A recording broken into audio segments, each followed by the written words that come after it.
I'm Amruta Kalyani, founder of Sustainability Tribe and AK Sustainability Advisory. Climate change is very visible, and we all contribute to climate change, right from the government level, policy level, organizations and businesses, industries. I help businesses to embed sustainability and create purpose so that businesses can create an impact. When we work together via AK Sustainability Advisory, we work to foster 5 capitals of the business.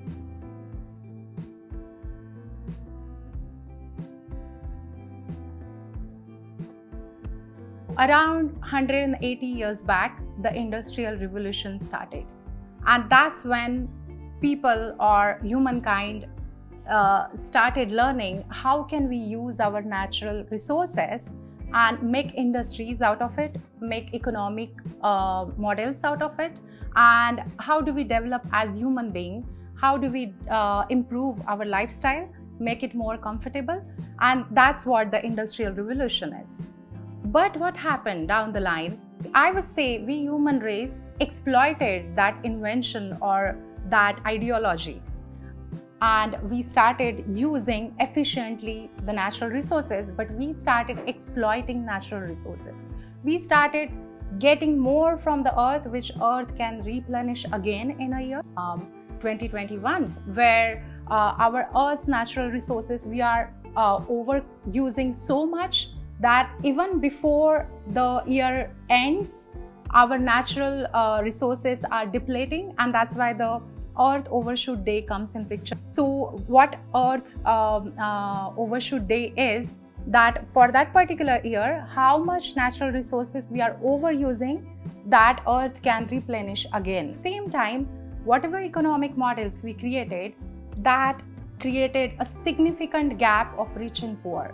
And many a times people are not aware that this rich-poor gap is one of the biggest problem our society is facing. World's natural resources are controlled or owned by very few rich people.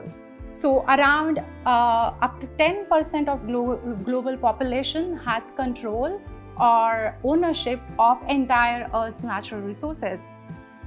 What our environment has been facing challenges because of human development since all these 180 years is we are also polluting our natural resources.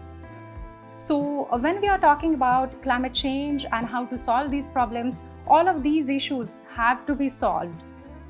The concept of sustainability is this, where we definitely need to continue developing as a human race. Our population is going to increase, and it has been increasing.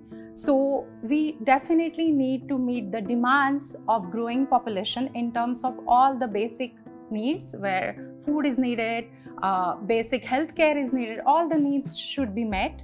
However, while doing that, while meeting the needs of our growing population as well as developing as an economy, we shouldn't exploit Earth's natural resources. We shouldn't exploit our society or weakest links of society. And that's what the sustainability is. So sustainability basically is a golden middle, a balanced point where environment, society, and economy is met together without exploiting any of it. We should continue developing, and that's what its sustainable development is.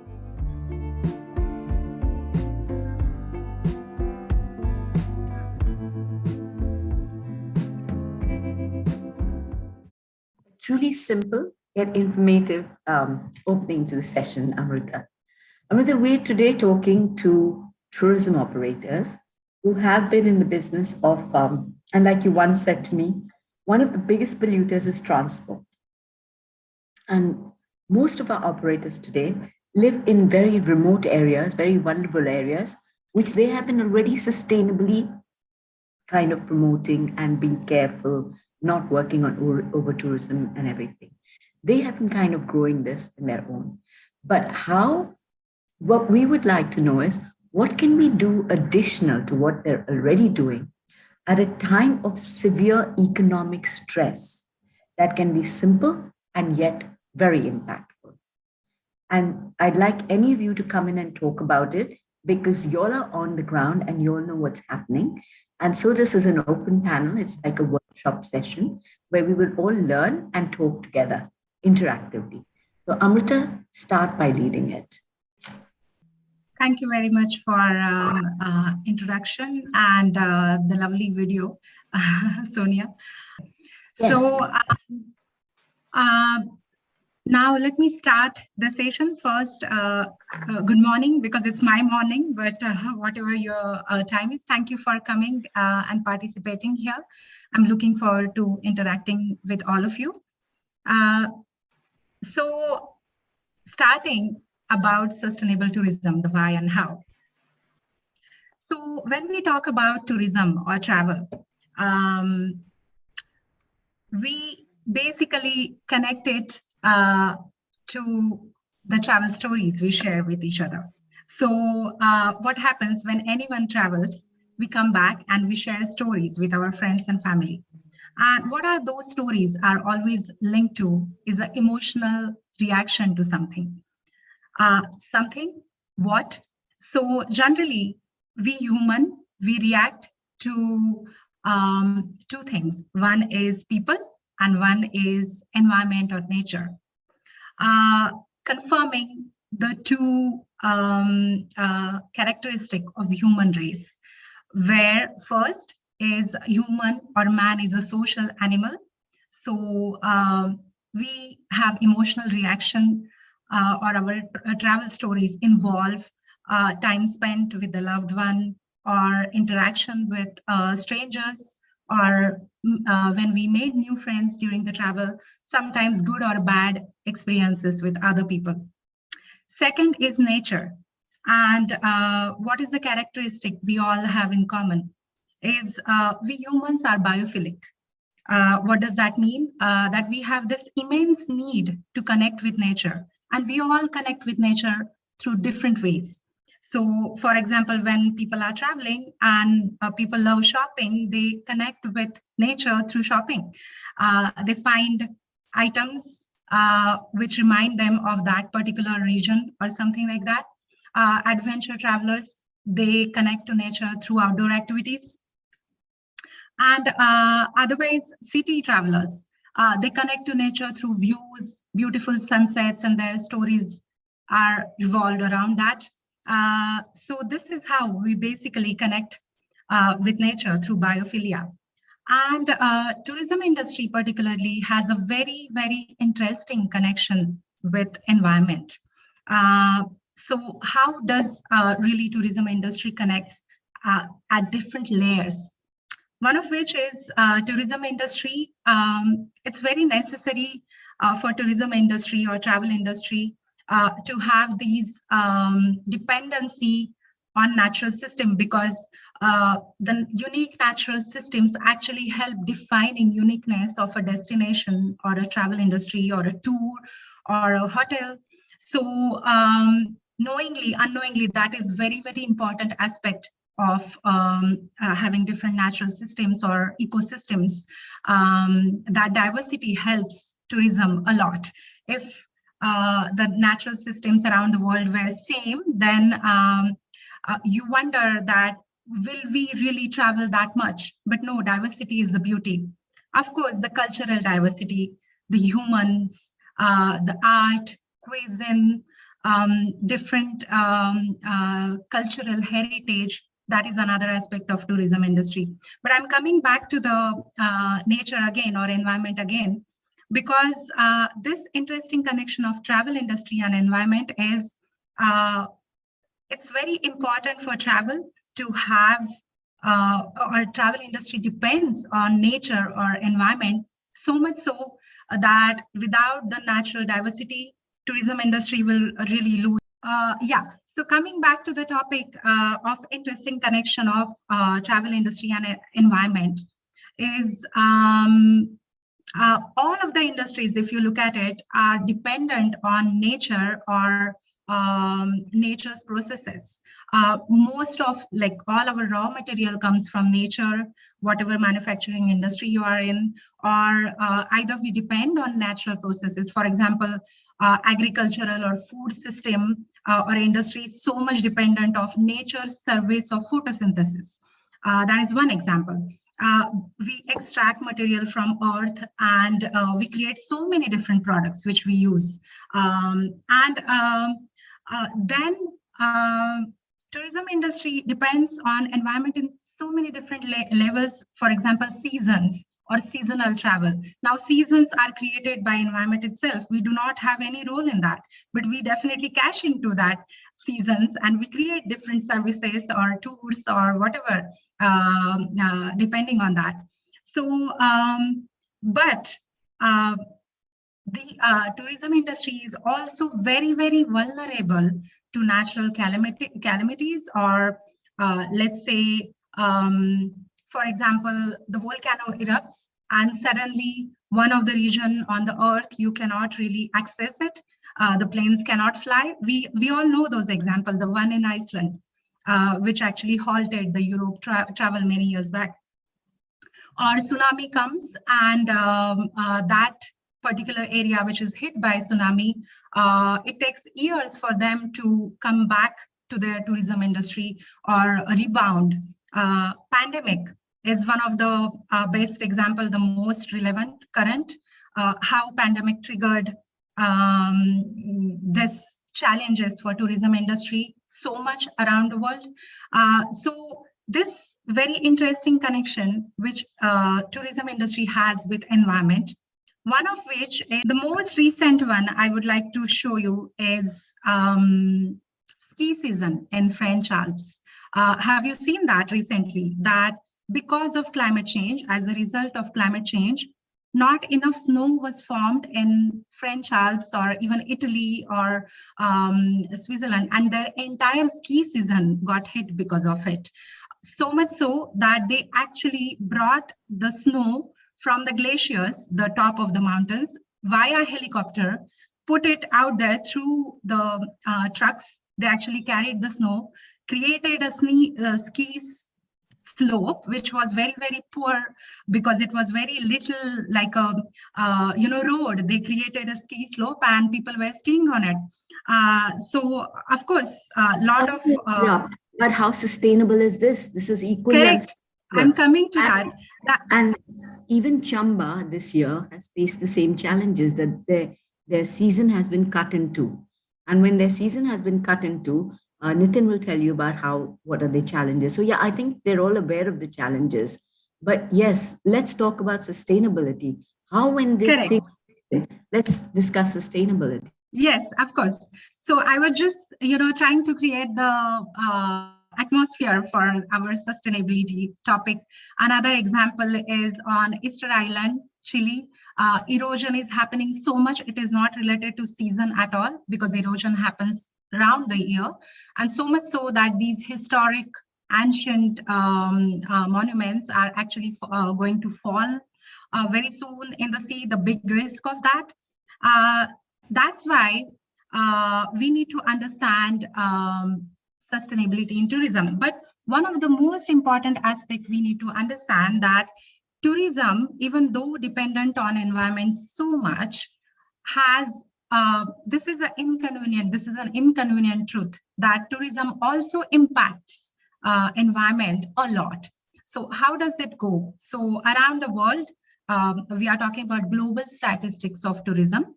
4% world GDP is created by tourism industry. 4% world employment is created by tourism industry. But 8% of global greenhouse gas emission is created. This is a figure in 2021 or 2020. What is predicted, which is the scariest part, is tourism industry can contribute to 130% of greenhouse gas emission by 2035, within just few decades. And what does that mean? It means that more climate change is happening. More climate change will trigger more such issues of the climate change evidences around the world where ski season will be hit, or different kind of challenges it will create for tourism industry, the sea level rise, etc., lack of food, freshwater crisis. All of these are linked to climate change, and this is what the tourism is impacting. So out of the tourism impact, total sector-wise, 49% is by transport only. Transport, this basically includes all sort of transport. So be it planes, ferries, cruise ship, or cars, trains, public transport, all of the transport will come under this. Then obviously you could see lodging has 6%, services has 8%, services will be tour operators or related services. Agricultural, so the food and food and beverage, they all actually have two separate, because agriculture has different impacts in terms of land use change and those other things. Goods, construction and mining. So these are the example where we can clearly see that how tourism impacts environment. Now let's go a bit detail of it, where in this particular statistic you can see which came in 2021 as part of tourism industry's net zero document created. So you can see that planes definitely have one of the highest carbon emission. Second is cruises. Accommodation, definitely very high, because around the world, accommodation, they require electricity, not just for lighting and the process load, we call it, but apart from that, the most importantly, either air conditioning or heating, depending on region. Then, of course, the flights again. So they have divided the long haul flight and short domestic flights. So you can very clearly see here. It's very interesting to understand that the carbon intensity ranges also they mentioned per passenger. And this is very, very interesting statistic to understand that where should we plan going forward? How do we really create sustainable tourism models over here? So, what is really sustainable tourism? According to United Environment Program and WTO, tourism that takes full account of its current, future, economic, as well as social environmental impacts, addressing the needs of visitor, the industry, the environment, and host communities. That's what the tourism, sustainable tourism definition is. And it's very, very apt or appropriate. Now, if you look at it, how can you really tackle sustainable tourism? So when it comes to environmental resources, we need to make sure that we are making optimal use of environmental resources, maintaining essential ecological processes, where, for example, the ski resort, it actually points to this first topic, where forming snow, which is an essential ecological process, which could not happen in French Alps. So this is one example that we are using environmental resources without exploiting, so that the environment or nature is continue to keep giving us the free services which it is giving it to us for years. For example, photosynthesis, or creating snow, or creating rains for that matter.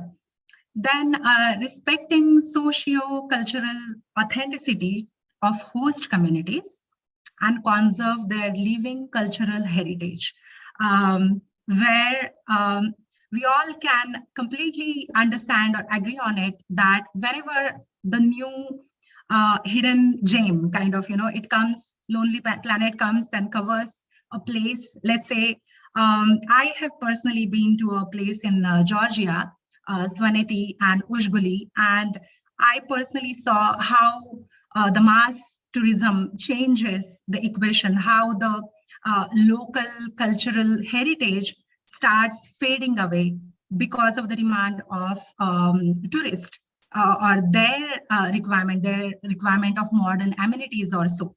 We are actually going to talk about this a bit details later. And then third, ensure long-term economic operations, providing socio-economic benefits of stakeholder. So we definitely want tourism industry not just to bounce back, create sustainable tourism model very concretely, but also to thrive and grow economically. And how do we do that? Because there are so many places around the world where tourism is kind of a main business for the country or the regions where a lot of population depend on the tourism industry for employment. So we definitely need to look at the economic growth as well. So here are some of the...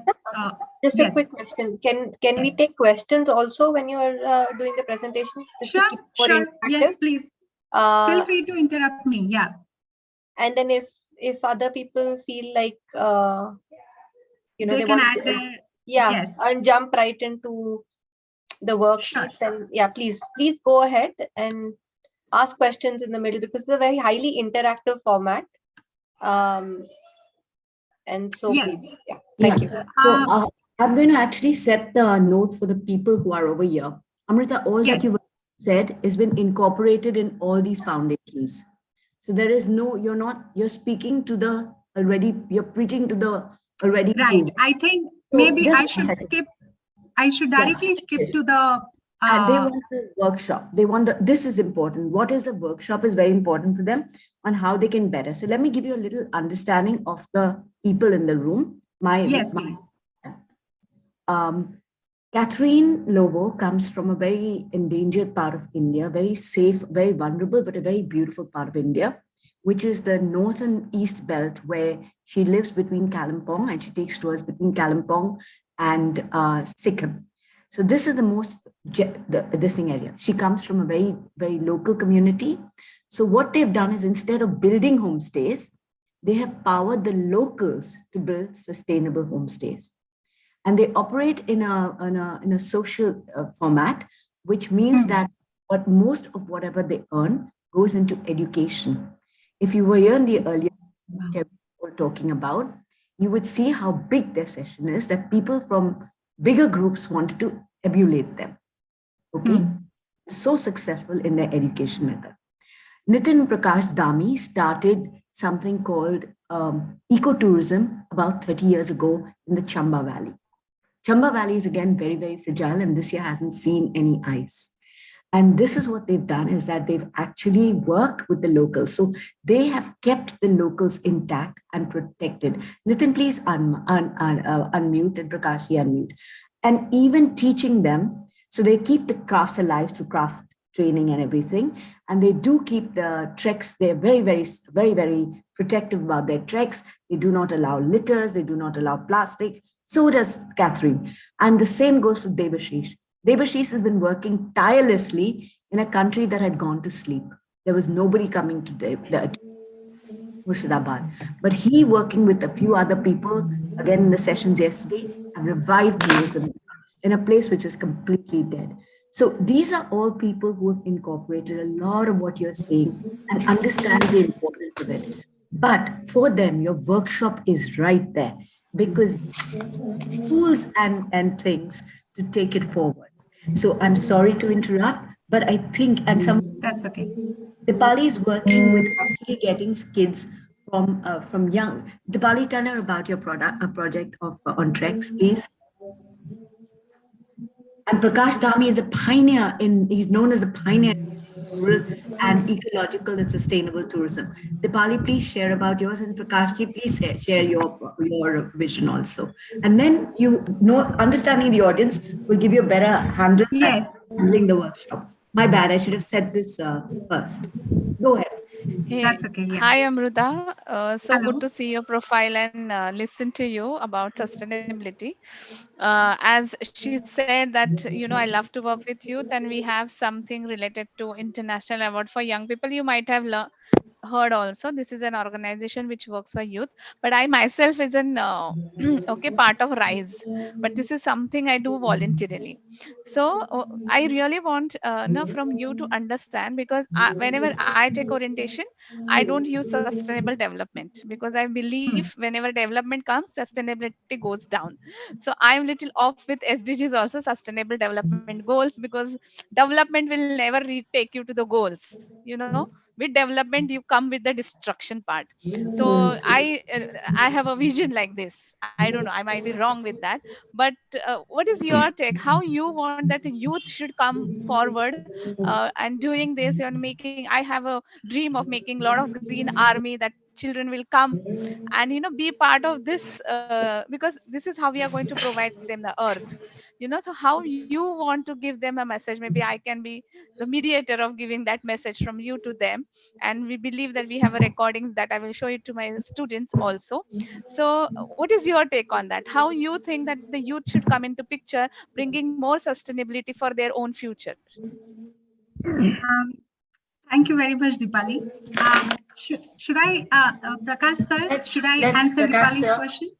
Let's speak to Prakash sir. Prakash sir, can Okay. you Yeah, Amruta ji, how you created sustainability is 30 years. yeah, you are welcome, and I'm happy to have some of my experiences to share with you people. As recently we are talking about the youth as well as the sustainability of our tourism.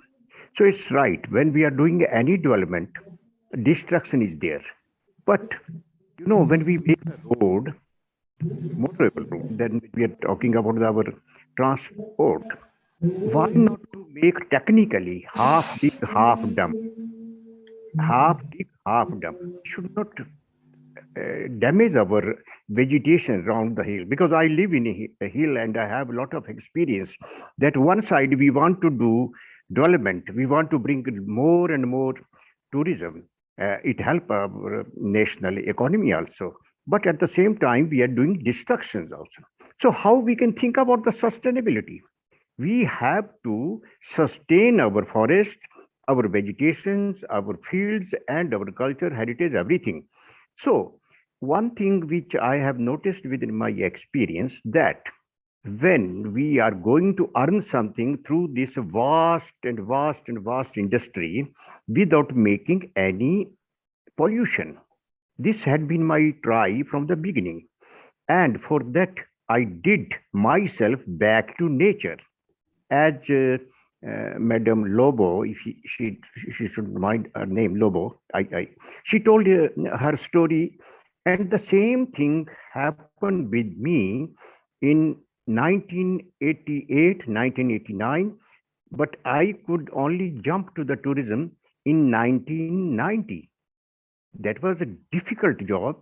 One side, we are just going to expose our heritage, culture, scenic beauty, as well as the atmosphere of this region, that is the Himachal. And I face a lot of things that our tourists coming, eating something and throwing the wrapper, drinking the water or just some cold and throwing the bottle. So this is also a very reciprocal phenomena, and relativity within the operators as well as the tourists has to be built, so that we can sustain the tourism also, and we can keep our nature intact. So it's wonderful. Then you will give another time, just after some time I will have some other thought to just share with you. Please. Yes, Ajay ji, definitely. Amruta, 2 seconds. I'm going to get Ajay to speak. Yes. Ajay is someone who works very closely with homestay.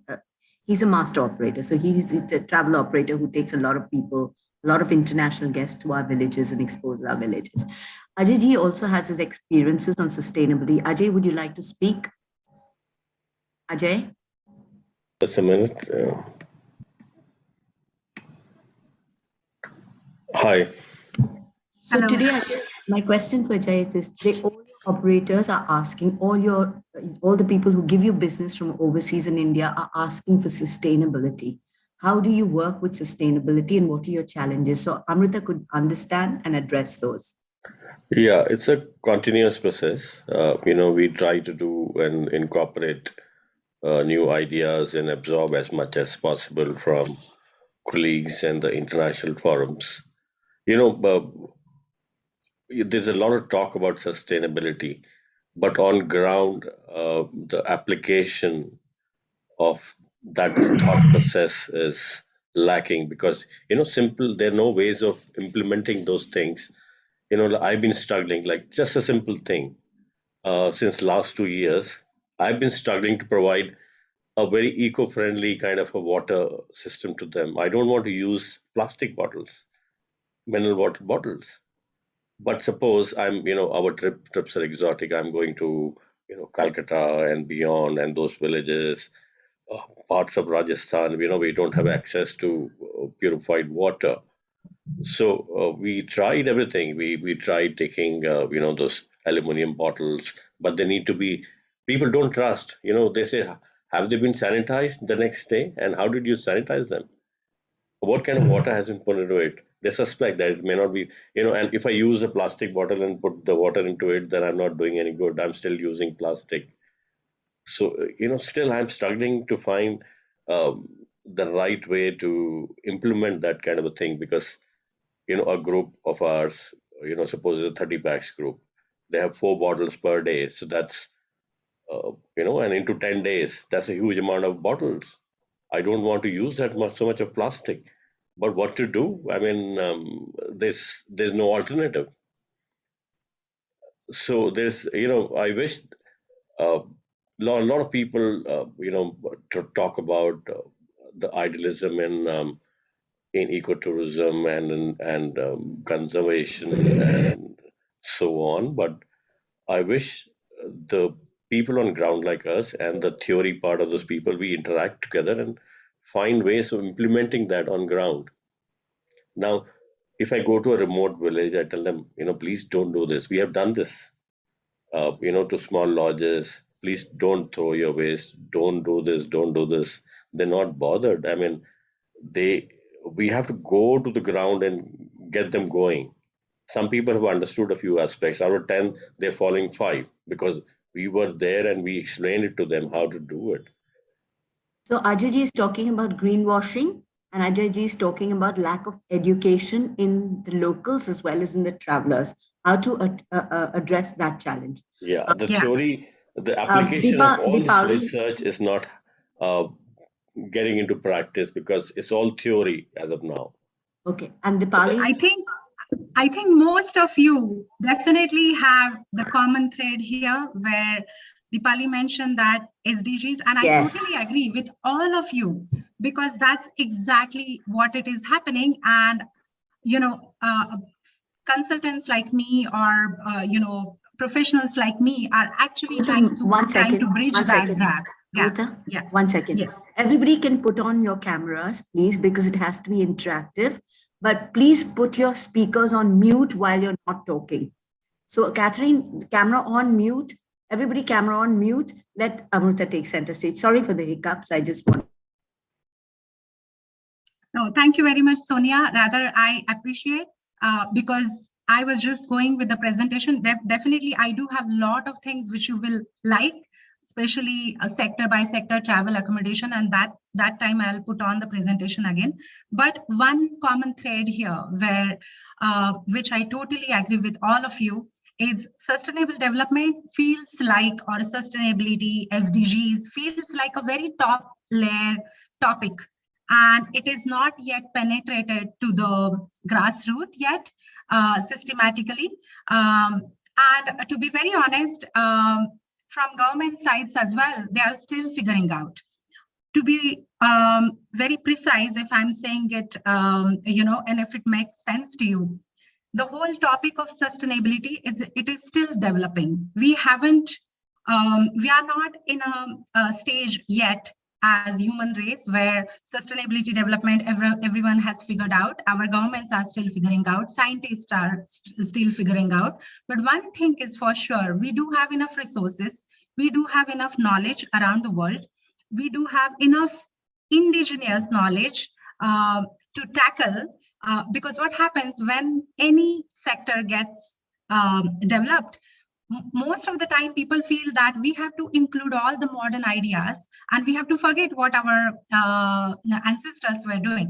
But actually in sustainability, especially in sustainable tourism, there is so much. Or even when I would talk about accommodation part, because my primary expertise is designing and construction, and I have actually designed hotels as well. So even in there is so much potential to use the traditional ancestral knowledge to reduce efficiency or so. So I would say is when we are talking about youth, I think Catherine and Prakash Deepa and Prakash ji mentioned about youth. One of the things I strongly believe is our youth needs to have proper access to proper sustainability education. Sustainability education, which I'm saying, what does that mean, is not these flowery description of what sustainable development can do, or in COP they discuss these things and it feels good, but then we always question, where is action? So the proper knowledge is a systematic knowledge of how sustainability could be implemented, and I actually wanted to go through that in my slides. So we'll come back to that later. But first, youth need to understand that they need to have education. And I would say whatever the primary interest of the youth, whatever they have decided for their own career going forward, they might want to be teacher, they might want to be engineer, doctor, artist, whatever, chef, whatever. If whatever they want to become, everyone needs to understand what sustainability is and what are the ways to implement sustainability, systematic ways, or how can we bring in innovation? Because sustainability applies to all sectors, all walks of the life, everything we do, because whatever we do from the morning to night, through every action, we are creating climate change. Let's not forget that. You wake up, you brush your teeth, you put on your water tap on, and if you don't put it off, how many gallons we are going to waste throughout our life if we do not have that habit? I'm just giving you a small example. Everything we do, we are exploiting either social elements or environmental elements, and this sustainability education should become a very, very normal thing in any education, in any organization, in any household for that matter. I personally am extremely passionate about sustainability education, and I'm actually developing my own platform of online sustainability education. It is still very early stage, but I would give you a... interrupt again? I'd love you to give them the example of Sustainability Tribe. So we all know the problem. There's no sense reiterating it, but telling us solutions, which is a great one, which you've done for tourism with Sustainability Tribe. So come on, share that hidden secret. And even better is that, like Nitinji and Catherine, you must be facing problems on ground about this. Give her a problem. She's done that. And let's see. She's done that. Yeah, she's done that. That's what she's giving us. Maybe Catherine, if you want to add something more. No. You tell us about Sustainability Tribe. Come on, start with Sustainability Tribe, please. Sure. So, I would just quickly tell you my journey. I'm a mechanical engineer. I started working as a sustainability consultant in the construction industry in the UAE. And I'm one of the first certified sustainability consultants. So it was very new in this part of the world, what green buildings are. At that time, it didn't even reach India. So I'm talking about 2008-ish. And at work, I used to face huge challenges to be able to actually do work, because people used to think sustainability might be just a report, might be just flowery language, and your job is done. And I'm like, no, I'm actually going to change your design. I'm actually going to change the materials you're buying. I'm going to change the processes you are doing the construction. And it was very difficult for to make people understand in a very mature industry, because construction has been a very mature industry in UAE. And I'm specifically talking about this because this is the story for all the industries where there have been some kind of maturity in those industries. And when you want to add the angle of sustainability, when you want to embed sustainability, there is always resistance to change. People think that no, this is not the way, or people think that we will do a little bit and then sustainability will come in picture. But that actually what it does, it creates greenwashing. And what Mr. Ajay Sharma said about the plastic, plastic in tourism industry is one of the biggest greenwashing thing. And I will go and explain it to you why, because that's the whole purpose why I showed you the sector by sector carbon emission. And we will find out where the plastic is in that. So definitely plastic is not good in terms of biodiversity conservation, environmental conservation. It's very bad. I'm not a supporter of plastic in any way, but plastic is so tiny, and by using plastic, lot of the tourism industry, what it does is whatever their biggest responsibilities, they are running away from it, focusing on a very tiny topic of plastic and declaring themselves, we are very sustainable. No, you are not. So coming back to the tribe. So what happened in job, I was facing so much of difficulty, and in a place like Dubai is place of consumption, high life, and everything is excess in here. So I thought maybe it's not about just my colleagues or my industry. Everyone needs to know what sustainable living is, sustainability is. And I started sharing my knowledge, my learnings on a website. And slowly, we formed Sustainability Tribe. Is a kind of a community. It's a social enterprise, very grassroots, but urban grassroots, because Dubai is a very urban place. And what I do is I let people know that how everywhere, right from your home, even if you're going to your office, even if you're traveling outside of Dubai, everywhere, how can you implement sustainability step by step? So what can you do at home? So for example, and this applies to tourism industry as well. So basically, Amruta, you're saying that you created a knowledge resource. So just to simplify, correct. She created a knowledge resource. She created an online platform in her own blogs, which was called Sustainability Tribe. The way she did it was not just to create awareness, but she gave, because she comes from an engineering background, she gave apt information. If you do this, you do this. If you do this, you do this. Also, she realized that people do not understand when you don't have awareness and you don't have access, you don't know where to go. So she created the best kind. Catherine, just there's a noise behind you. Put yourself on mute. Yeah. So what she did was, then she said, let us build a tribe. A tribe meant a coming together of like-minded people. So there were lots of other people who did not know where to go to understand sustainability. So she's being humble. I'm just saying it for her because she's an extremely humble person. So I'm kind of lighting her fire for her. So she kind of then started telling the people, come here, you will understand here. And ek se barke do, do se barke teen, teen se barke, they became a tribe. She actually created a community based on a website. Now, if she had to say this in a workshop format, she would say your existing works, I'm going to let say that, I'm not going to say it. Okay. But the other thing that she did, which was very beautiful, was then she said, let us do sustainable tourism experiments with you. And what she did was she would go out and post and figure out the most sustainable places to travel. They were treks, am I right, Amruta? Yes. So you tell us about how you found the tourism experiences, yes. created an awareness, how you got people to come with you. Yeah. You remember the last video, the last shot on the correct on the video the where we are all in a desert and the camels are moving.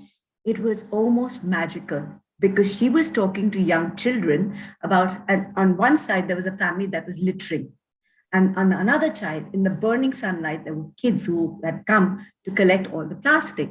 And she was explaining to the children how the plastic kills the camels, because the camels were inducing plastic and dying. And right then, a whole camel caravan came. On some side, people were littering. And here were these young kids in Amruta running around to make sure that there was no plastic there so the camels would live. And those kids went all out. How do you spark that imagination? How do you walk that talk? Amruta, go for it. We know the problem how plastic does. We have all the statistics. What we don't know is the Amruta trick. Okay, so so one of the things about why sustainable tourism is UAE is a place where people travel a lot from UAE elsewhere. It's a hub of tourists in a way. And I started seeing that people are traveling outside UAE, going here and there, and they are taking the same idea of overconsumption, which they are used to in Dubai, and then they go out and feel entitled, in other destinations as well. And so bringing sustainability into tourism, how do we do that? So I started actually, when I travel very sustainably. So I always find an eco resort. I always find eco tours and places like those. And when I travel, I create a guidebook for those destinations. So some of the destinations I have covered are in India, Iceland, Oman, Europe, here and there. And actually, the very interesting story about Iceland is our website is the first website in the world which has created Icelandic sustainable tourism.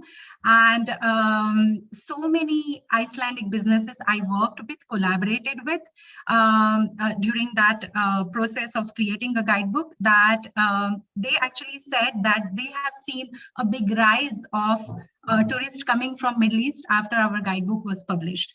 So then moving forward, apart from the digital tours or digital guidebook or resources, people started approaching, can we get involved with you? How can we actually go with you out there and take part into tourism? So what I started doing is, as part of our community events, we go to beaches or desert, we do cleanups, we talk about local flora and fauna.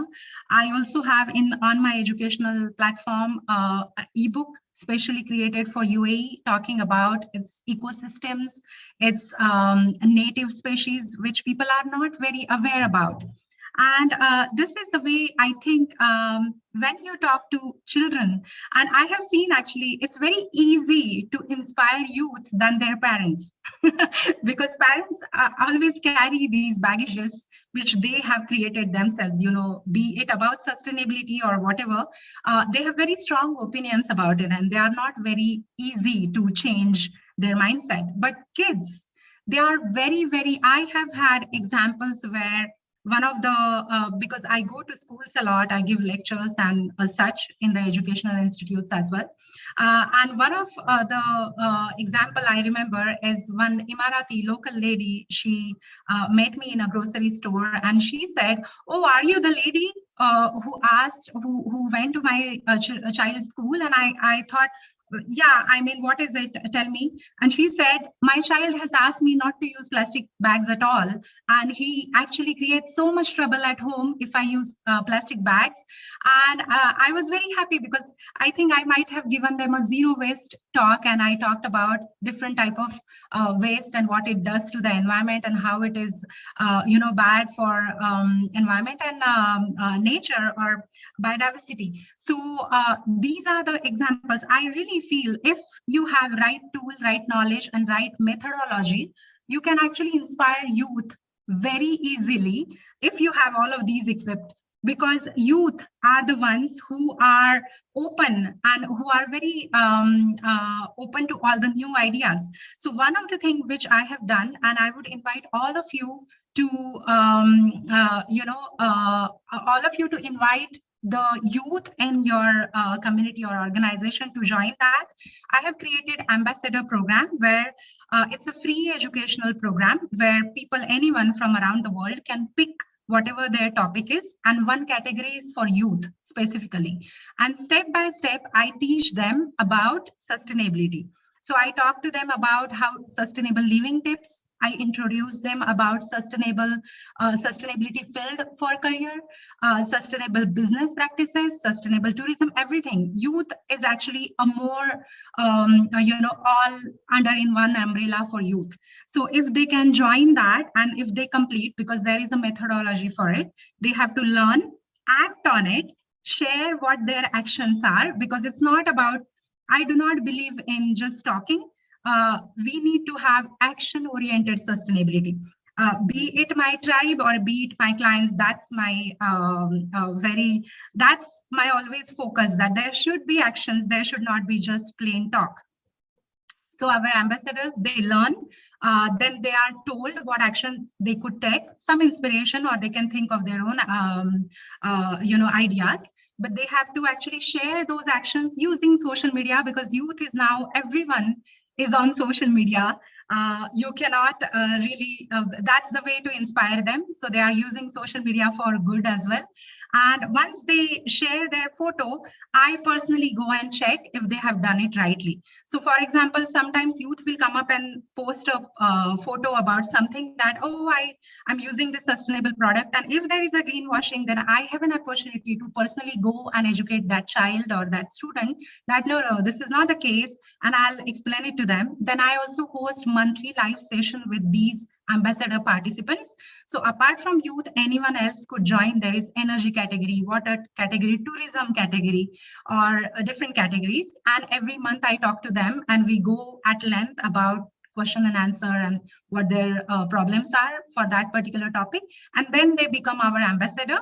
That way, they are also creating or kind of, making our tribe bigger, because they will bring their community and they will be a leader in their community, representing our sustainability tribe. So I would really invite all of you I will put a link here during our chat. When someone is talking, I'll put a link here about ambassador and the education platform. But if you want, I can go back to the Sustainability Implementation Act travel accommodation, or maybe we can also start the activity. What do you think? Ashwini, Sonia? We'll start the activity, Amruta. Yeah, let's start activity. Just give me 1 second. Just give me 1 second before we go there. I want to do a summation of all she said so that this becomes a resource for all our team members. Just 1 second. But please not go elevating or talking about the problem, because it exists. Everybody knows the size of the problem. They want to know the size of the solution. Yeah. So, Yeah. Just 1 second. Let me share what you just shared. So I'm wrapping up what she has said. She has built sustainability tribe on some principles, talking about giving awareness and information using a digital platform, hosting experiences and trips, cleanup trips, training sessions, resources sharing. Ajay ji needs to go on a mute.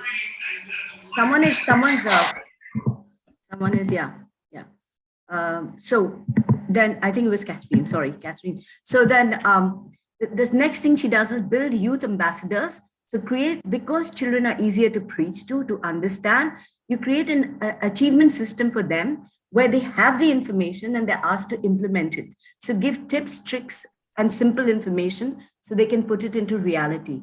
Show how sustainable practices can benefit travelers. She had talked about the handbook she's created on her platform. Showcase how sustainable practices can benefit service providers. So there should be economic returns, which make it an incentive for them to become more sustainable. Then she said that when you read, you act, you share, you create a format for a tribe, which you go and check so that you make sure there's no greenwashing. And that's how you actually start a change. Am I right, Amruta? Did I sum it up right? Yes. Okay. This is summation 1, which is very easy for you all to do at home, because all of you all already have, Catherine, you have a lot of children, Prakashji, you have access to a huge community. So it's a very simple thing about starting. So one of the first resources she's given us is starting with the grassroots in the simplest way, like a beautiful and inspirational story of starting Sustainability Tribe was. Please take it away from here and start the workshop. I have also added the links to the ambassador program, which is free for anyone to join. So please ask your students or youth to participate and get benefited from that. And there is an education link also where I'm developing more online courses and ebooks which can be accessed, and those are going to be affordable. So if you want to have access to it for your organization and then you want to share it with the youth, I'm totally fine, and we can discuss about that as well. Or individually also people can access it. So Can I ask you a question on behalf of yeah. Catherine? Catherine runs a non-profit where she teaches into education of learning about the environment and everything. Would you be open to doing a session with the youth over there in Kalimpong and in Samthar Plateau? Absolutely. Catherine, this is Yes. That will be wonderful, actually. And this awareness program, that you mentioned, that is what, because if you want to, work in a large scale, that the awareness program from the grassroots, from the nursery or UKG, when they start the school, I think we have to implant in our children that about the sustainability factor. That is how we will change, I think. And you are going and advocating it. It's a great job you are doing, Amruta. And we do in our part ourselves. We try to not to use plastic, not to use water bottles in our treks. We boil the water, and we count our plastics, and we count back also when we bring back. If we have to take the plastic things, because food material we have to take on the trek, and so we all do that, but it is in the small scale. That is, if I am only doing. But one thing in Sikkim, they are very strict also, because it's very, very important that our government, they have to work with us, or we have to work with them, because they have in Sikkim there is a system that you cannot take plastic and leave it there. You have to, they have a register, and they put everything, and then if you don't bring back that piece of plastic, you are fined. So that has really worked very, very well. And yes, and as a social worker myself in Kalimpong, we are advocating this cloth bags, and of course it's very expensive. It falls expensive, jute bags and all. But now what the old saris, saris that that's so long it is, and we can make that small that what thailas we call it, and we can make, and that's what we are trying to do. One jute bag with 5 or 6 various sizes of thailas, and we are and a very minimal cost we give it out, and and then tell people. So we are trying to do all these things, and but trying to tell the government in Kalimpong also that please put a ban, because they had put a ban a long time back, and it had worked, but suddenly the government changed, and again it lifted. And so I think we have to work with the government, work with the local people, and then of course you do yourself also. And as you said that when you are using, I have a mug under my sink, and when I wash so every child should do that. If our children are aware, our youth are aware, and as you said, how that little child, the parents that and that is how I think that is how we have to bring change. And it will take some time, but I hope that if we are persistent on it, and it can work. I can see that. Thank you so much. Yeah, definitely. I totally agree with you, all the points you said. So the question is how to motivate existing businesses to move towards sustainable approach. One of the thing I want to answer that question, and one of the thing I want to actually talk about the perspective of sustainability, be it tourism or anywhere else, but especially for tourism, is most of the times businesses feel that implementing sustainability is going to be a burden, cost burden for them. And on the other hand, travelers sometimes might even think that if it is a sustainable, if they are going to save resources, etc., we are not going to see any luxury. So these are kind of very conflicting ideas about sustainability from the industry and from the consumers of the industry or customers of the industry. And I want to clarify that implementing sustainability is actually not necessarily always add cost. There are times when it will add cost, but most of the time, passive sustainability, if you find right approach, how do we add sustainability without adding cost? It could be very cost effective, and on the top of it, it will save you the cost of running your business. And one very good example just now, she said that Catherine, I'm sorry. Yeah, I'm so sorry because a lot of names here. Catherine, I'm so sorry. But what Catherine said is making thailas out of saris or old saris. See, where are they adding cost? Because material comes for free. Rather, they might even create an employment to local tailors or something, and it's not really added cost for a business, or it's not a huge cost for a business. There is just a management, the knowledge, and to implement it. So yes, please, Deepali, but let me finish this. And so I think how to inspire businesses is there are ways to it, one of which is sustainability can be very cost effective. What sustainability gives you, sometimes sustainability will not add cost, but it will just add man hours. So somebody has to manage to implement it, etc.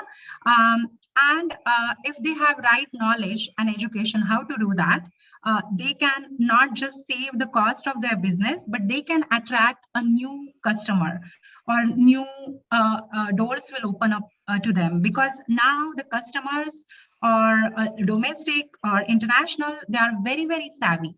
They are demanding for sustainable tourism a lot nowadays.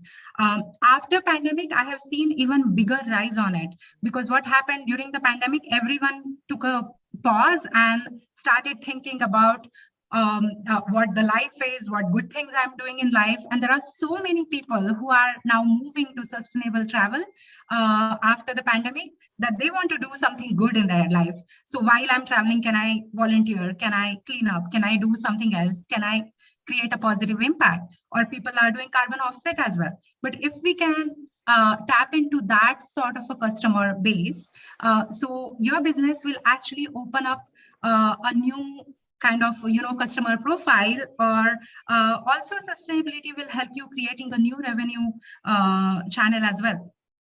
So yes, Deepali, you wanted to mention something. No, Ashwini said you have an activity. Okay. Then if time permits, then I'll do that. Okay. Yeah, let's I'm going to draw now one second, just 1 second. I'm going to draw back from what Amruta said again. Amruta talked about raising the profile of your customers. Now, this was also something that Catherine Reddington from the US told you, that her customers, or the people she brings, or the price points that she wants to, she says it doesn't pinch her customers. Just now, as a part of the Dubai tourism team, I received, we've been incubated by Dubai Tourism. I received a little information pack about 2 seconds ago saying Dubai recovery, 70% of Dubai's recovery has come through travel. In less than 1 year, the rebound has happened to travel. And what they've also noticed is that the customer is willing to carbon offset and pay a little more. So I feel what our biggest tool and resources that Amruta is going to share with us is, and what she's already partly shared with us, is how we create awareness. Tell people what is important for them, how to make it sustainable, how sustainability will help. I'm going to address Deepali's one point. Deepali, you asked how can it's not prevalent to use sustainable bags, but look at Catherine's example. Amruta is right. Simple old saris, which can be reused, is a part of sustainability. Given to the local ladies to make into bags, again, sustainability. Again, some revenue, economic sustainability, and then given to use to carbon offset. So there are 3 forms of sustainability that are touched when you reuse your own things. But we don't have the information, which is a very valid point that Deepali has kind of raised. So now let's go on from this point. You've raised a beautiful point. Let's take it on to another few. Yeah. Amrita, I had another question, but you can also address it a little later. How do you assess sustainability? How do we yes, actually those are the things were covered in my presentation. So all right. Use your presentation. Please use your presentation. Just don't yes. problem So segments. let me quickly, before we start the activity, because that's what I do actually daily basis. Go ahead, use it. Implementing sustainability. So looking at the transport, I think I would like to mention is when we are talking about reducing transportation greenhouse gas emission, what could be the ways? How can we implement sustainable mobility? Sustainable mobility is where you are still providing the mobility, but not adding the burden on environment. Transport is actually one of the best sector where you will reduce your greenhouse gas and you will create employment. If you think of parallel sustainable mobility options. So if the public transport can be created in the local, under local authority, or if shared vehicles are coming in picture. So shared vehicles is and actually in India, for example, there are these shared autos and these kind of concepts are there, but how can we create a proper business model out of it? So for example, here in Dubai, we have Karim Bike, where these are shared bicycles. And you can, there is digital technology involved in Dubai, but this could be very well implemented in a remote part of India, where you can remove the digital part and you can create small kind of businesses. How you take a cycle servicing, those sort of businesses, and they actually can create a communication between them. Then, different stations for the cycle, which are run by human, and two different stations are communicating maybe digitally or by phone. But these kind of shared transport options can be created, and there is a huge potential. You can reduce your greenhouse gas emission, you can create employment, you can there are a lot of environmental, social and economic aspects are involved into that. One thing I would like to mention is creating sustainable transport as well. So public transport, which could be mass transit system, and which could only work in the season. That is also another option maybe organizations can implement. I would like to highlight the accommodation part of it, and how can we really, so you can see here a bamboo resort from Bali, and we stayed in a bamboo resort in the Bali. And one of the thing is, I would like to mention the new development of the tourism is, for example, I would like to talk about very briefly about Ladakh tourism. What is happening right now is Ladakh tourism is picking up so much, but they actually have a very ingenious method in Ladakh, a traditional method for the toilets, which are dry toilets.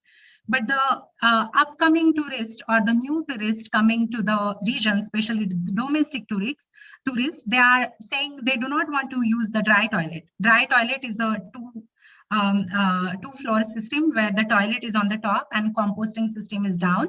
And because there are freezing conditions, you cannot really have a proper normal toilets over there. But because of the consumer or tourist demand, they are now putting the water normal, your regular toilets in that area. And that is adding a lot of pressure on water systems of the region.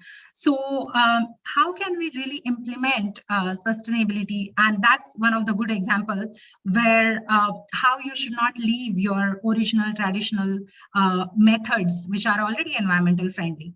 So in the buildings, resource management, energy, water, material waste. Then how can we add the conservation element? How can we add the wellness element, giving indoor, outdoor, or biophilia views, etc.? And how can we involve local communities? Maybe local communities can create the building material like the bamboos, or they can, in internal fixtures and fittings, interior fittings can be created, which are made of earthenwares or local material and can be created by local community or artist. So these are the options we can look into when it comes to hospitality.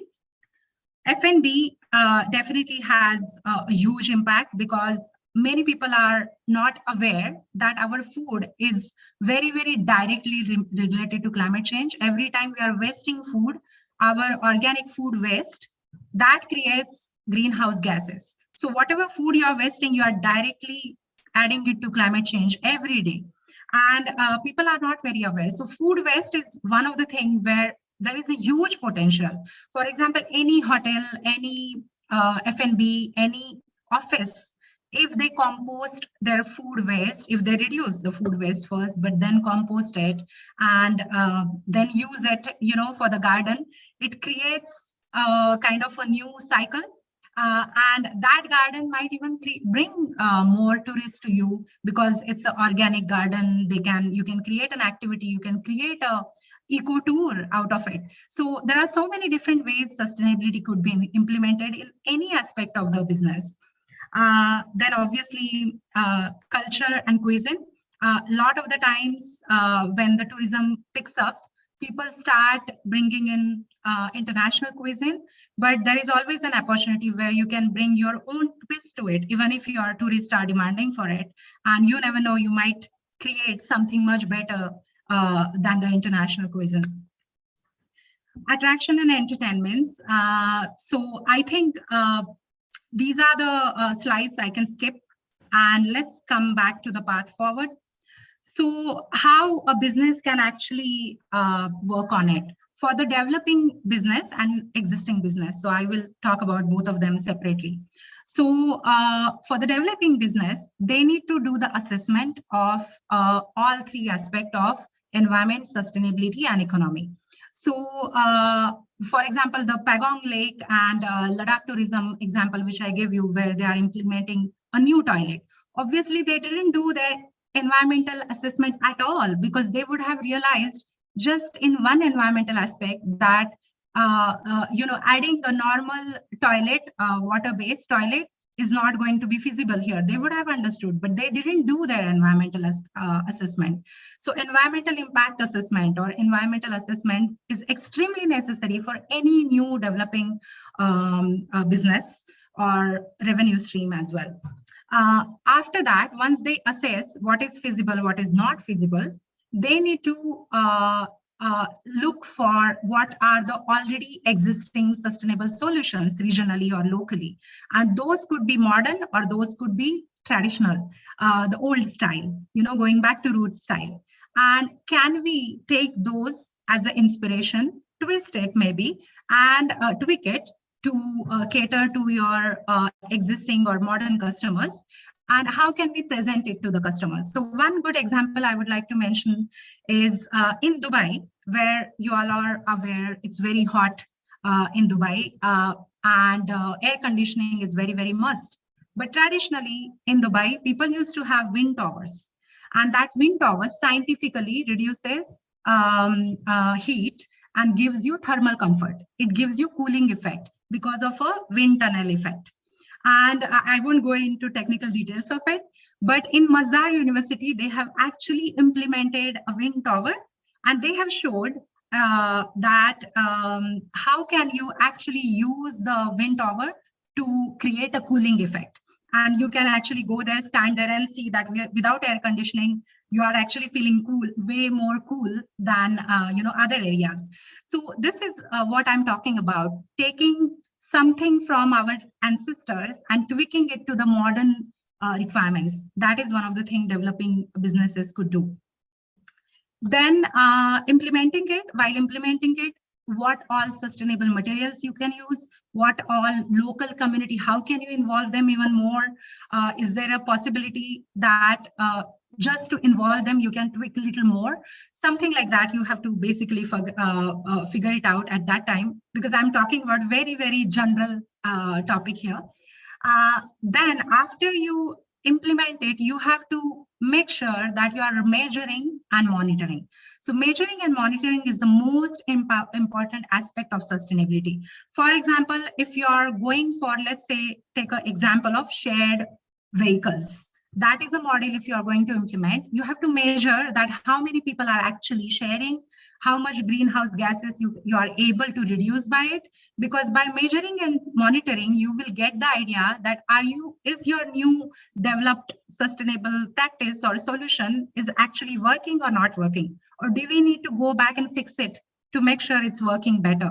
Because you have to see if it is giving you all the environmental, social, and economic benefits or not.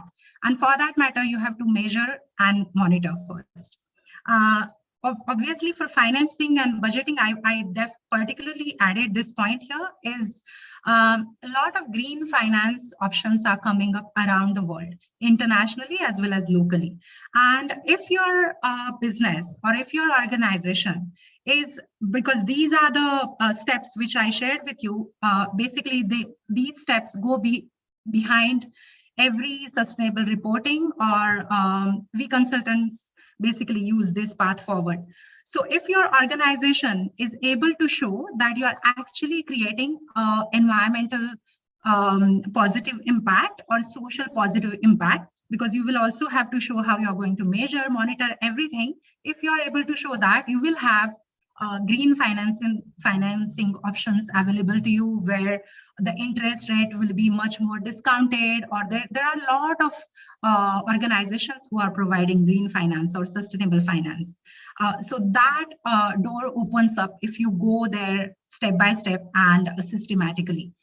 And obviously, if you're going for green finance, or even if you're not going for green finance, it's very ideal to report and keep on doing that internally, or you can also share it with your stakeholders, or you can share it with your customers, so that then you practically become a really sustainable business, and that helps in marketing.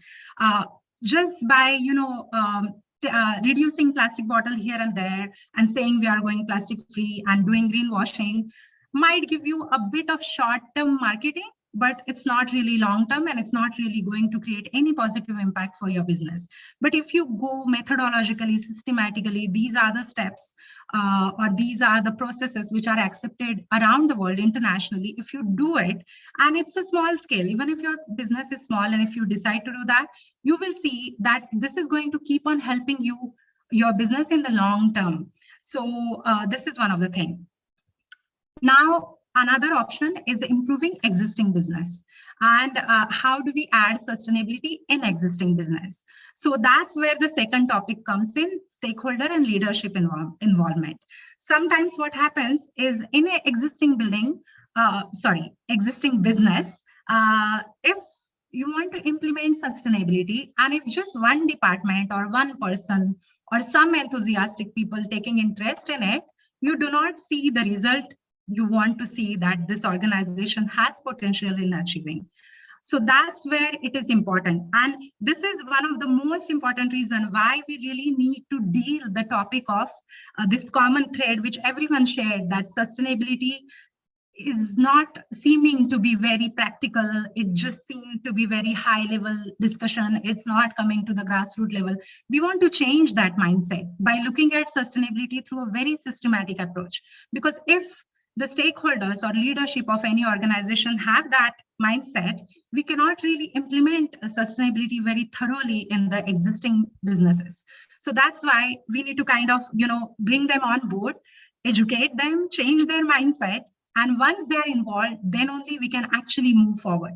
Because what happens, if you are improving your existing sustainability, and if you want to do it really nicely or properly, you will have to go through all these channels of measuring, monitoring, reporting, and without your stakeholder or leadership engagement, you can't do that. One enthusiastic person cannot really run that. You need everyone, and sustainability is about collaborating. So in the organization, all stakeholders need to be on board. So I think for improving existing businesses, my first step is always about education and workshops, so that everyone is on board and everyone's mindset is changed in a way where they are involved genuinely. Then after you assess your existing business, you assess on all those parameters, environmental, social, economic. And we are actually going to do a bit of assessment in the next activity. So let's move to that quickly. And in the assessment, you look at your risk, opportunities, then you create your action plan, then you implement. Obviously, the financing part I already measured, covered, the measuring, monitoring I already covered. So those will anyways come. These last 3 points will come in improving existing and developing new one. They are common for both. Stakeholder and leadership involvement is mainly required for improving because it's already established business. Developing, they are generally on board. Or if they are not, you have to do the intense education again so that they are on board as well. So let's go to the activity. So we are all ready for the activity? Yeah, Sonia? Yes. I'll just quickly take a water break.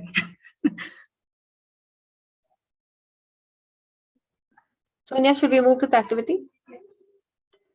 Absolutely. Thank you. Yeah. So our This first answers activity. Ashwini's question also. Yeah. Yes, that's right. Yeah.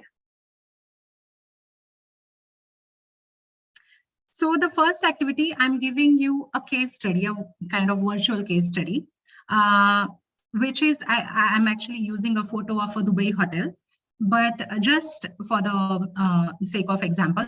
But the activity or case study is this, that we have a beach resort in a city, in a metro city. And that's why a Dubai hotel is there. It's a beach resort. And we want to look at what are the risks this business is facing and what are these risks. Are they creating any opportunities for this existing business? So this is highly interactive. So what I'm going to do, can we reduce? Okay, let me minimize if I can, or I can keep it here. What I'm going to do is I'm going to write with you and you are going to share your ideas here. Let's change the kind of hotel property. Let's Okay. talk about that, because this is the same challenges are even in smaller properties. Most of the properties here are boutique properties. So we'll talk about boutique properties and they'll be able to then kind of interact better because they have hands-on experiences. Sure. Can I then take a property example? Please let me know if you want to change it, but Okay. I'm giving you example. Nitinji, I think you're the bravest. And you're also the most successful sustainably. So please give it to us. So Nitinji, tell us about your property and then we'll start from there. Hi, hello everyone. Hello, Amruta ji. It was great Hello. listening to you. Very knowledge. I'm acquiring a lot of knowledge from you as well. A lot of things which you have mentioned also we are already practicing, especially even compost and everything. We started our business, especially my father, who have the vision for this thing, and we started keeping in a view. And when he started it, sustainability word was not in a dictionary on that time of any government agencies or anyone actually. We started as an ecotourism on that time, and then slowly and now sustainability. And sustainability for us, not only just conserving the environment, but through our homestay. When my father started, it was not a homestay because the government did not have the policies of homestay. So we were registered as a guest house, and he started also in trucking company in 1992. So what we did, we actually, part of the sustainability, we start educating and training the local people of the village also, so they can also get sustained with us rather than just we are impacting on environment. Definitely environment is a very big factor of our lives, human beings or any living being on this universe, on this earth. So we have to protect that as well. So we were taking all this in our goal. So what we have been doing is we grow up always with cows. So we have cows. So any kind of waste, kitchen waste, goes to the cows, which does not go to the cows, goes to the chickens, which does not go to chickens, that goes to the compost pit. So we have a proper compost pit as well, but we have a vermicompost and everything because we are doing the organic farming also beside the running the tourism industry. So here also the construction, definitely, as my father always followed this, he said that if you go to extreme, it will be not possible to go ahead as well. So he called it Buddha's middle path. So he followed the middle path, where you have to have a timber from the tree. So where he planted that if we cut one tree, we plant 10 trees at least. So whenever someone see our land or property, looks like a jungle. Actually, it's not organized resorty look kind of thing. It looks like we're living in a forest, like literally mumble jumble of trees, of different kind of trees, and some indigenous trees, especially bonias, which is kachnar we call it here, which is very herbal, and so many other trees as well we've been planting and all kind of thing. So but also we did what we dug there, we use it. What the stone came out from the ground, we use that, the clay, the cow dung. So we made our property based on totally the natural eco material, definitely for the toilets. And I totally understand what's problem happening in Ladakh, but fortunately we have enough water here, and we have to go with the tiles and cement kind of thing. There's another problem we are having now in surroundings where people are actually building up they're demolishing their traditional beautiful houses and pouring the concrete there, which is also against the sustainability. So that's the problems we are facing as well. But about as Sonia ji said that about our property, so these are the few things we are doing, part of the sustainability, using local produce, our produce as well as the local produce, trying to educate the locals not to use any kind of chemical fertilizers, use the compost, make the vermicompost, and also use their product as well, so they get some livelihood from us. Same time, there are times when we are employing at least 40 to 45 people, giving them employment when we have some good trekking business going on or something like that. So that's a 40 families we are feeding sometime. But again, definitely regular, there's also some less number people are working with us, but during the pandemic also we've been trying to sustain them. We did not ask, we did not sack, I would say, which is a very harsh word, we don't sack any of the workers who are working with us. They're like a family to us. I grew up with them. Some of them are like my age, so they are just kind of like, we just literally grew up because their parents were working, and later their sons start working with us as well. And then also definitely we have been educating some people. We are trying to give a shelter to the people who are right now we're giving a shelter to the lady who is a victim of domestic violence. So she kind of learned things for us. Now she can go after 5 years and work anywhere because we have trained in our kitchen. So she know all our traditional cooking, but same time also, and we focus on our traditional cuisines. Definitely when some of our Indian guests are coming and it's like, what we like to have, especially if our own Chamba people coming, they would like to have something different, and then it's like, oh God, we are not set up with that because, our kitchens are not set up. We are more traditional kitchen setup. So here we are trying to give a kind of experiences, creating experience to people coming from different cultures, not only different cultures, I mean to say abroad, but also India have a very vast different cultures, coming from South India, Mumbai, Delhi, different foods we have here. And some people come abide our rules, I would say, or follow us with the responsible travel and sustainable travel. Some people, doesn't care about it. When we talk about it, some people mind about it. And definitely there are a lot of challenges we face on that as well, let alone plastic, how to decompose that plastic, where to take it. The government agencies right now started under Manrega. I know you. I hope you're aware of Manrega. Manrega it has been going on for 10 years. It's actually developed the rural development, giving the employment and everything. And under that, they have also started this new system where actually each panchayats, we live in rural areas, so each panchayats will be having a compost pit where they need to, but they built the compost pit, but they did not educate anyone that how to decompose plastic, where the wet where we actually which can go decompose, which can become compost, where that garbage will go and all kind of thing. Who will collect that plastic from there and take it where? Now some of the agencies are saying that, we will be buying that for 75 rupees a kilo and all, but by the time they're buying it, it all goes into the area, it just come out, monkeys get into it and all sort of things. So a lot of challenges we have in a rural area as well. But here as in a family, and we've been trying to ask some other people. My father in 2008 actually helped around 20 to 25 homestays to open up. Some are sustaining, some are not, because the tourism is very, very low in our area as well. So you can take example of our property as well, and you can help us also to become more sustainable, more eco-friendly as well, what we are trying here. So yeah, this is a little introduction I gave about ourselves to you. So you're more than welcome to use our property as an example, or teach us also how to be more practical in terms of saving it, conserving environment, and be sustainable. Okay, 1 minute. 1 second, Amruta. Did you just order the rainbow, or did the rainbow just come on itself? Guys, did you see the... No, I think you're using laser writing. I think it's no. It's a sun hitting. After 3 days, we have beautiful sun. So I'm sitting outside the sun, and it's a beautiful view of the snow-clad mountains there. Beautiful. So my God, it's beautiful. It's a beautiful valley we have there. So okay, so let's go back to the risk assessments. Actually, Sonia, my question was going to be that Mr. Nitin, where you are sitting, it's so beautiful. I feel like I should wrap everything up. I should ask. Don't worry, we're all wrapping it all up and going there. We're all going there. And you still haven't seen the video. I'm sending you the video. You pack your bags and say, girls, we're going there.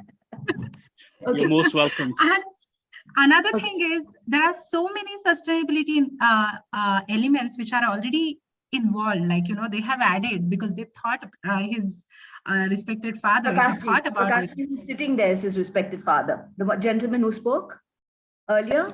The gentleman. All right, Mr. Prakash. Okay, sir. You have already thought about so much that it's a big challenge. I mean, it's a bad example for my. It's so good that it's bad example for my assessment. But we will definitely. But I'll tell you, if I give you Catherine's, it'll be the same situation. But I know. But let's go into. Catherine, you want to give us your video? Don't put on the sound. Just give us a video of your place. Take us out. Take Amruta out while I tell you some. Yes, please show that first. Yes. Catherine, no, we'll talk while Catherine shows us the greens. Catherine, show us the green dust. We'll talk. I'm going out. There is a massive risk they have, a risk of not growing. The risk of falling behind in growth and opportunity because they are not implementing the requirements that most, or what is known as international standards. So, okay. So the toilet paper. So risk number one is that they are modernizing in the modern, non-sustainable way. Okay. And the second is, Nitinji, what is your second big risk that you face right now? The lack of tourism and the lack of awareness. Am I right? Yes, that's very important. That they are already sustainable. Okay. That's a big customers that I will take under not lack of customers, lack of sustainable customers who are seeking sustainability, and lack of communication. The same thing, lack of communication of sustainability and lack of customers who seek sustainability. Am I right, Nitinji? Yes, you're right. Because Nitinji, please give us a second one. Yeah. Oh my God. Okay, Catherine, maybe you can put yours. Can we pin Catherine? I will try to pin her. Okay. Yeah. Beautiful. It's raining though. Look at that. And all the snows are covered. Wow. Big black cloud is coming over. So one is in North Himalayas, Northeast Himalayas. The other one you got from Nitinji, Northwest Himalayas. Welcome to the Himalayas, lovely ladies. My bad, and gentlemen. Beautiful. Sumita has put a very important point there. She says, in case of metrics and measurement practices which are being considered, we would recommend IRIS of JINN, which is Global Impact Investment Network, which is aligned with the SDGs and it's online. Maybe users here could already, maybe users here are already aware, just thought, no, I think so. Sumitra, would like you to tell us about this, as this is an interactive workshop. Yes, please. Yeah. To us, please talk about this a little later. We really want you to tell everybody this. I don't think everybody is aware of it. So we'll go back to this in a little bit, but let us. So now all of us can talk about the risk to a property like Himalayan orchard huts. All heard Yeah. what Himalayan orchard huts is. I gave the first problem. Nitinji, do you want to give the second problem? What is the second? Let me just tell you quickly that we are going to look at risk and opportunities in three different categories: environment, socio-cultural, and economic. So you think about those three, and we will put it in different three, and we'll see in opportunities how can we crisscross. Okay. So please explain it again. So we are looking at, let's say, if we consider Nitinji's property. So what are the environmental risks you are facing? Do we have any environmental risk right now? Do you see any climate change effects? Sustainability risk or environmental risk or economic sustainability, any form of sustainability risk that you and Prakashji see. So I think he mentioned that around him, everything is becoming unsustainable. So the surroundings around him are all becoming unsustainable. Am I right? Surrounding environment, pollution, right? Yes. Environment, pollution. Yeah. Then, sorry, pollution. Then what else you see? Do you see, I'm sure there must be some climate change effect around you. There's no snow this year. So I think they're also going to request the French Alps to send some snow at their expense. By plane. Okay. So the climate is changing. Basically, the climate patterns are changing. Last year, they had a massive hillslide, massive landslide. So there have been increasing landslides. Glaciers are becoming, are not really not the way that they were before. Landslides, heating. What else happens, Prakashji, Nitinji? Prakashji, are any of your neighboring businesses installing air conditioning or these sort of systems? No, I don't think. I think it's too cold. Cold there, yeah. Yeah, it's very cold. No. At the in moment, the summer, it is reaching because of the environmental issues and global warming. The summer, just if I see only my lifespan, summer is getting hotter every year. And in town, we are away from town. We're 12 kilometers away from the town. We're in a countryside. So we don't need actually, in the beginning, we never used fans. Now, last 3 or 4 years, we started using fans. But in city, I shouldn't say city, in the urban area in town, people are installing the hotels, which is built up there, which is recently built up. They're using air conditioning there. And then even the household, the domestics are start using the air conditioning as well. Banks and everything are using air conditioning as well. Yeah, I'm not surprised at all because all the hill stations around the world are facing the same thing. And the places where you cannot think of air conditioning now, they are coming in picture.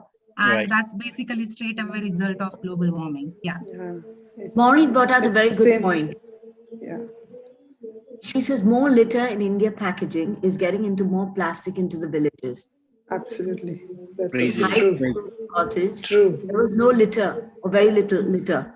1 month ago, when she did the same height, there was a pop-up shed store with full of litter. It's also there's another problem we're facing. Actually, I think started using plastics would be waste litter. There's another issue is, as we were talking about, the automobile carbon emission. Beside that, also I would say land erosion, dust going up, sound pollution, all with that auto. What's happening in our mountains?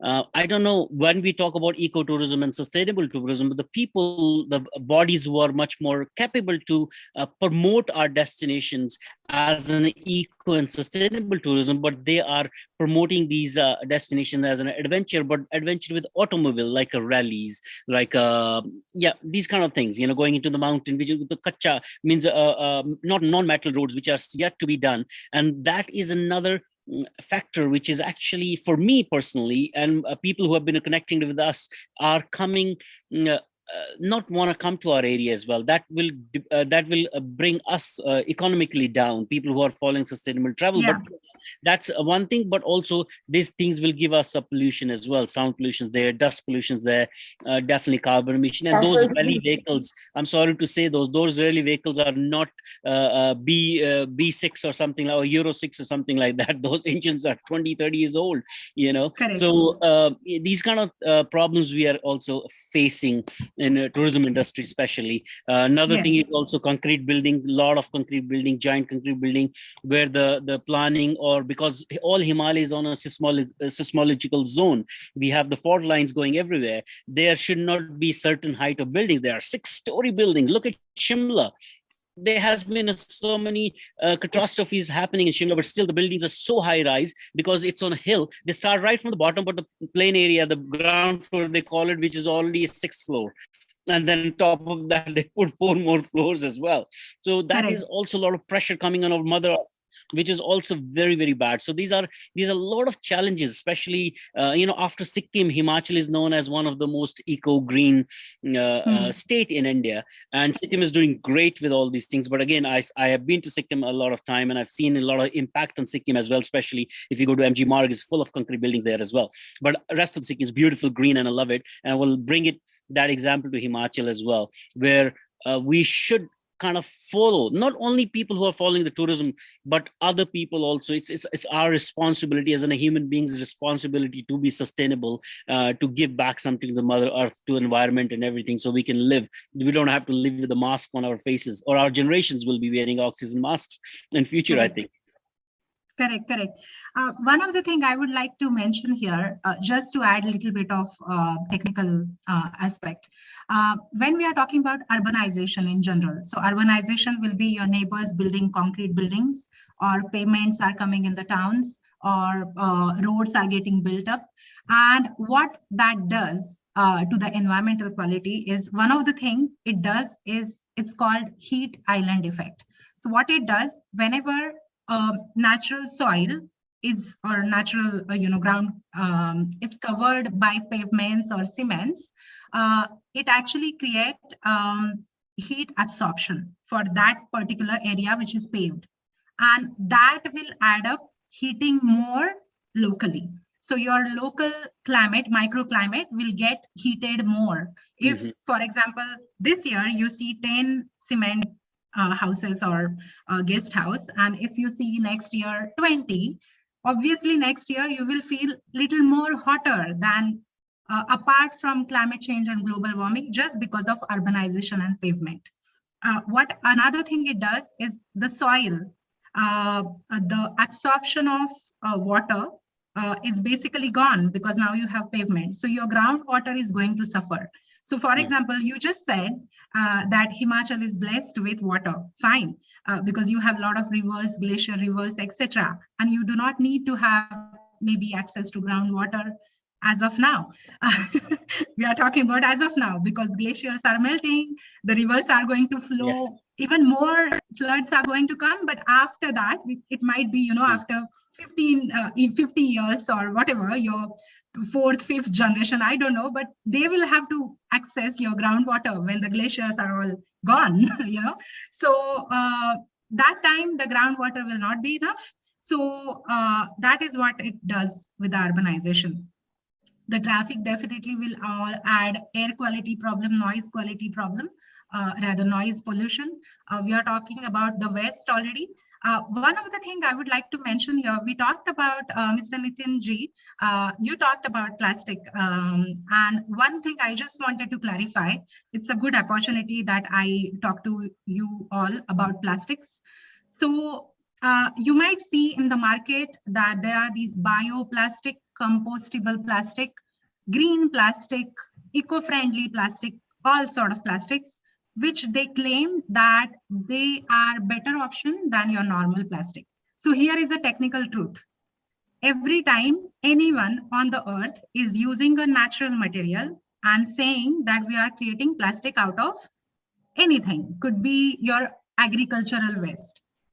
How they can actually practically create a plastic in the industry, they will have to add an additive called plasticizer. Any moment you are adding plasticizer to any element, that becomes it basically becomes a organic, chemical reaction, and it becomes a plastic, a polymer.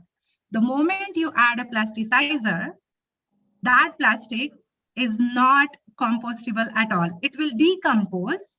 Decompose is what? Decompose is a process, natural process, could be physical or chemical process, where molecules are going to get breakdown, and it will basically, if it is a plastic bag or bottle, it will break down and become kind of a, powder. Atoms. Yeah. The atoms of the plastic, which will go to that. Yeah. But that will create waste, that will create pollution of microfiber plastic and micro bead plastic.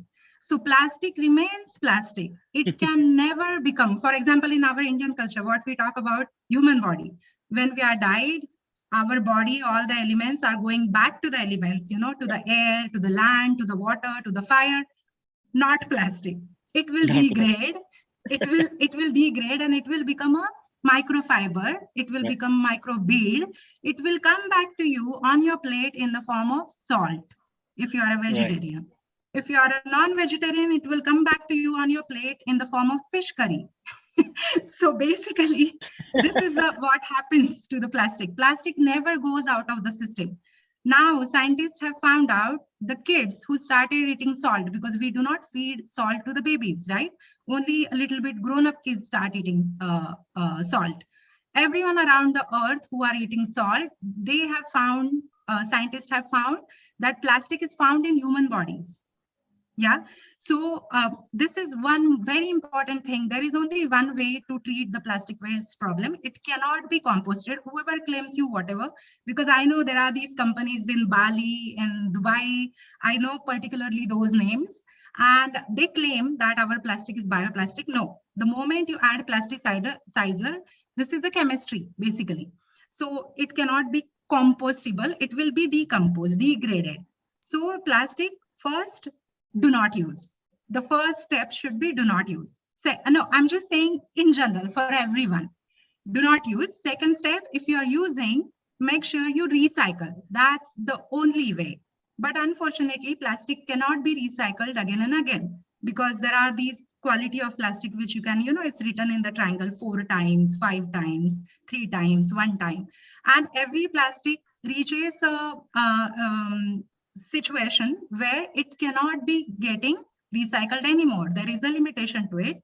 And then that plastic remains in the environment, either in the land or in the water. It degrades, it becomes micro beads or microfibers. The very interesting thing about microfiber, when the microfibers are created out of plastic, they float in the air and we breathe in and it goes in our lungs. And this is very scientific. So I just thought that everyone is aware about plastics and the know-hows of plastic. Yeah. So should we look at the opportunities here, if everyone is okay with that?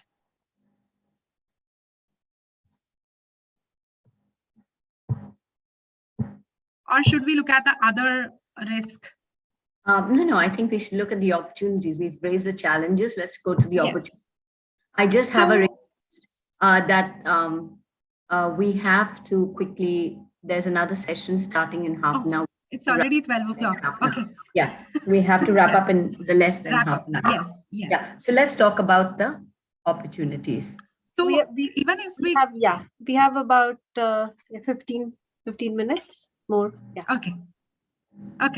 So even if we look at these risks right now, whatever we have on the screen. So first is let's tackle the this one, because land erosion, soil quality are kind of related to urbanization. Yeah. So if we are talking about urbanization and how can we tackle the urbanization part? What is the opportunity we have there? So anyone has any idea, want to brainstorm, or should I mention a few things? No, please take it away. Please mention a few things. Yeah. So urbanization, obviously, the people want to develop the country because people develop the region.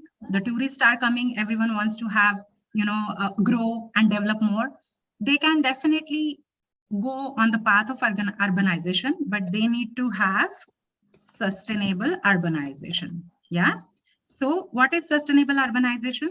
Where the building, for example, if it is a resort, your neighboring resort, which is, all concrete, are they implementing any sustainable urbanization or sustainable design construction pathways into it? So they could use, unlike you, how you used, regional material or natural material timber, they can implement that. Instead of paving all of the areas around their resort, if they create just the pathways, paved pathways, avoid paving everything else, and have. So basically, all the sustainable urbanization, and I can actually go in at length into it. So I'm kind of resisting not saying everything because that has been my expertise. But this is one very easy way of doing it. Even Road and Transport Authority, they can implement sustainable urbanization where roads are made out of more porous, more sustainable materials, where there is a way for water to, or creating a proper channel where the rainwater is still going in the groundwater. The pavements are not creating heat island effect. One of the easiest example of not creating heat island effect is if the new cement buildings around you, if they decide either they could add white or light paint on the roof of their construction, they are not going to absorb that much heat, and the heat island effect, which I mentioned, that surrounding area could get heated, that can be avoided. Or another example could be they could have a green roof. Green roof is very easy to do. And you can also do your DIY kind of a green roof because there is so much farming and knowledge around in the region. So how can they implement plants and plant cover on the roof, so that that will be like double way. It will be helpful where you can have your own garden, maybe grow crops or create even a restaurant on the top of hotel by creating a green roof. And plus that roof will help your house not to absorb heat and not to create heat island effect, even if the house or the construction is cement. So these are some of the things which I mentioned, but this is the way forward, that what could be the opportunity. Looking at another thing, environmental pollution and quality waste.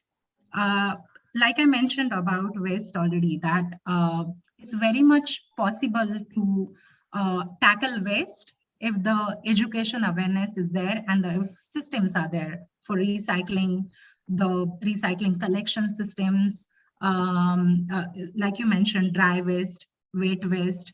But are they really actually recycling it? Are they taking those and doing something about it? Or they are just created beans and then going to dump it in the landfill, because then it will be greenwashing. So I think here the local authorities come in picture, managing all of that. Then you mentioned started using fans and global warming, effect of global warming. So how can you implement sustainable ventilation, little more a kind of ventilation which will not add energy demand, excess energy demand on your property, because your energy bills will go high. And that way, if you are consuming more energy, you are also going to create more global warming. So it will come back to you finally. So is there any natural ventilation possible? Traditionally, you just open your windows and natural ventilation comes in, right?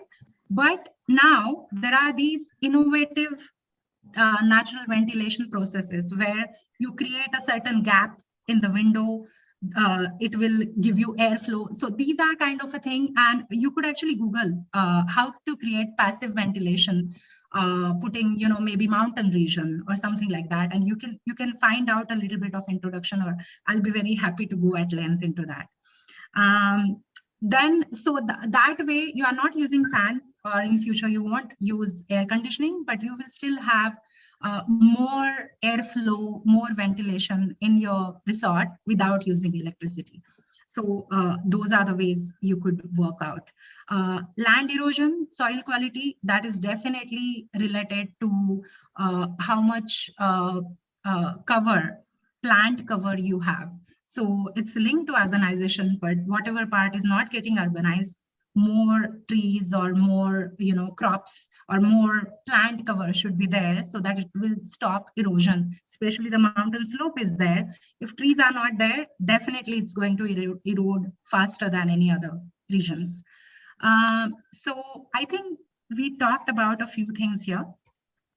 Anything else you want to talk about? Lack of customer seeking sustainable tourism. Definitely. I think that Catherine Maureen, both who are been on the ground, have pointed up two very, very important points. Yes, please.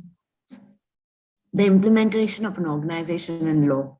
I would add tax to reduce manufacturing on packaging. Second was, which Nitinji mentioned, and which is actually more than most of the other things, is eco-incinerators.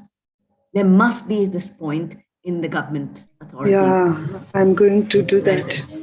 Yes. Yes. And the other thing that I also, Smitra has left a link, which so that is something that also you need to speak of. So I think these two are very important. One point I'd like, a taxation really works. When we work in Bhutan, and Ajiji, please comment on this. When we work in Bhutan, we see that when there's a tax, people respect things more. There is a reason why everybody wants to pay the earth and buy land in Himachal Pradesh.